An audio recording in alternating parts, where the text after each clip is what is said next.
मग चला बसा गाडीत. जया कशाला? तो शोभनाला विचारलं होतंत का असं. जयाच्या चेहऱ्यावरचे रंग बदलू लागले होते. म्हणजे? त्याला दरदरून घाम फुटला. गाडीत बसता की कसं? तिने जवळ त्याला धमकीच दिली. ब ब बसतो तो धडपडत ड्रायव्हर सीटवर जाऊन बसला. जयाही बाजूच्या सीटवर बसली. काय करायचं मग आता? जयाने प्रश्न विचारला. म्हणजे? त्याला दुसरा शब्दच ठाऊक नव्हता जणू. म्हणजे शोभनाच्या मिस्टरांना किंवा अस्मितेला जर सगळं कळलं तर काय होईल विचार केला का कधी? ज्ञाने त्याच्याकडे जलजलीत कटाक्ष टाकला. माफ करा जया वहिनी. चुकीची वेळ होती. घसरलो आम्ही. त्याने झटक्यात हात जोडले. आम्ही. तिचा दुसरा कटाक्ष त्याच्यावर पडला. सॉरी मी. तो आता ग्याव्या करणार हे सॉरी मी. तो आता ग्याव्या करणार हे त्याच्या चेहऱ्यावरून स्पष्ट दिसू लागलं. ते माहिती आहे मला. पण आता काय करायचं? जया, तुम्ही सांगाल ते करीन. पण माफ करा मला. तो नक्की. जया, हो, खरंच वहिनी. तुम्ही सांगाल ते करीन पण कुणाला बोलू नका हे. तो बाहेर असता तर तिचे पायच धरले असते त्याने.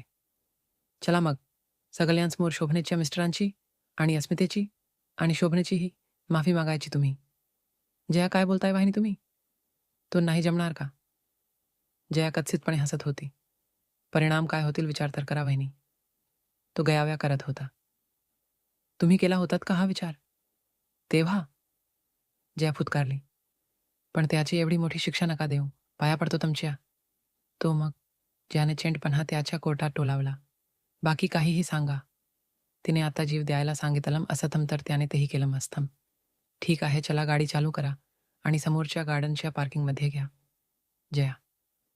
त्या नातेवाईकांच्या घराजवळ एक मोठं गार्डन होतं पण ते दर शुक्रवारी बंद असायचं. कशाला? तो ठीक आहे मग मी करते मला करायचं ते. जयाने गाडीचा दरवाजा उघडला. त्याने पटकन तिचा हात धरला आणि ओढून तिला पुन्हा गाडीत बसवलं. मग घेताय गाडी? तिने पुन्हा एकदा विचारलं. घेतो तुम्ही बसा. त्याने गाडी चालू केली. जाता जाता त्याने अस्मितेला कामानिमित्त सांगली शहरात तासभर जाऊन येतो म्हणून सांगितलं. सोसायटी आले. त्यावेळी तो भाग गाडी अगदीच निर्मनुष्य झालेला होता. त्याला तिच्या ऐकण्याशिवाय पर्याय नव्हता. मला खूप म्हणजे खूप राग आला आहे तुमच्या. जया रागाने त्याच्याकडे पाहत बोलली. साहजिक आहे. मी मूर्खपणाच केला. तो खिन्नपणे मान खाली घालून बोलत.